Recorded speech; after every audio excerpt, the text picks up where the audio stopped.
canted just slightly, and the forward man will drop them, and you'll hear the cry of troops out, troops out. And the troops today are men from Royal Marines Reserve Bristol. We have a mixture of recruits in Phase 2 training who are undergoing amphibious training, and Greenberry personnel, most of which have served in Afghanistan or Iraq.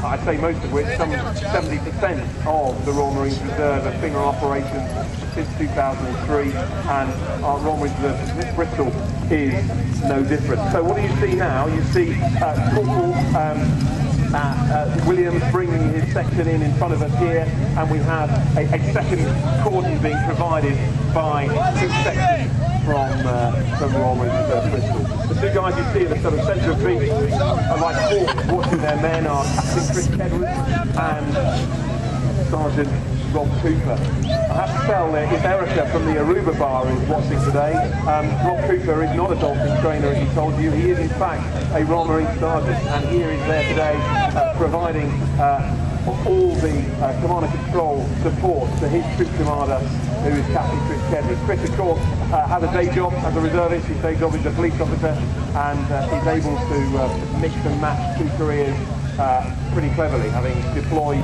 in Afghanistan and in Iraq, as has Sergeant Cooper. The key point now is the beach is secure. The entitled personnel, you might wonder why they've been ignored. They're not really the business of the Royal Marines. The Royal Marines are there to secure the beach, to ensure that those entitled personnel have an environment within which we can instruct them. And the next vehicle in, the next vessel in, should I say, is the landing craft utility. A huge landing craft, incredible capability, 500 nautical miles, move at flying speed of 8 knots, and is able to carry up to 5 Viking vehicles. What's a Viking, I hear you ask? Well, wait and see.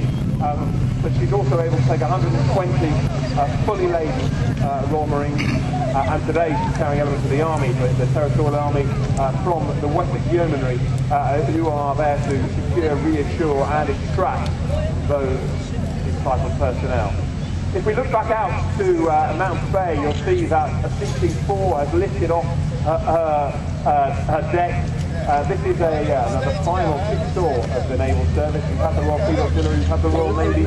You know, we see the Royal Marines at my feet, and this is the Fleet Air Arm. With no apology and some 20+ years experience of this, I can say the Fleet Air Arm are the best helicopter pilots in the world. Simply, they take us anywhere we want to go, and most importantly, they come and get us back when we need to be evacuated from hostile and unpleasant areas.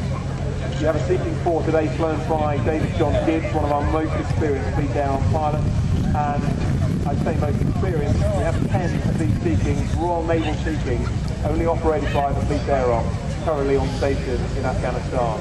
A mixture of the ship-carrying variants you see today, these rather fetching green and white Arctic stripes. So you also have an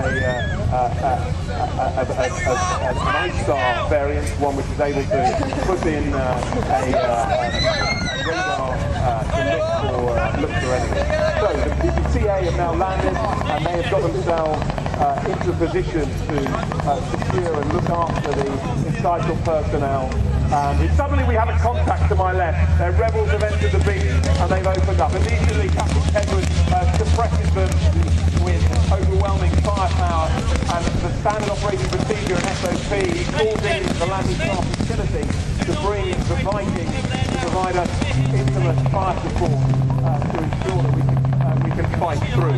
And we can hear Aitken's Pine is sounding her horn to ensure those boat lanes are kept clear.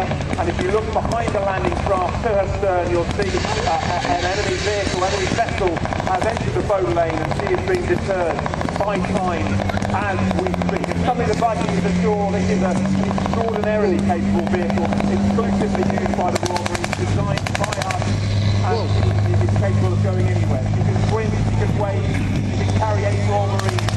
She comes to a halt on the beach, and the fire team of 8 men pick themselves up and get onto that vessel, that Viking, in order to suppress the enemy.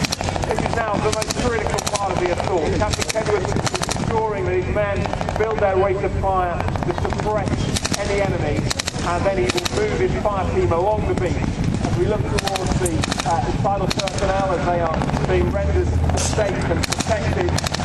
Captain Kedward calls forward further reinforcements, and if you look at the Sea King is now hovering over the landing craft in order to deploy reinforcements by fast rope. Ladies and gentlemen, fast rope is not an abseil. These men are not attached to the rope, they are just hanging on to it for grim death, certainly, as they slide down. A very quick and effective way of deploying men onto more or less any platform. The fire team are now in position, 8 men debuffed. The rate of fire builds from that general purpose machine gun on top of the Viking, as Captain Kedward now starts to sequence or think about sequencing his assault.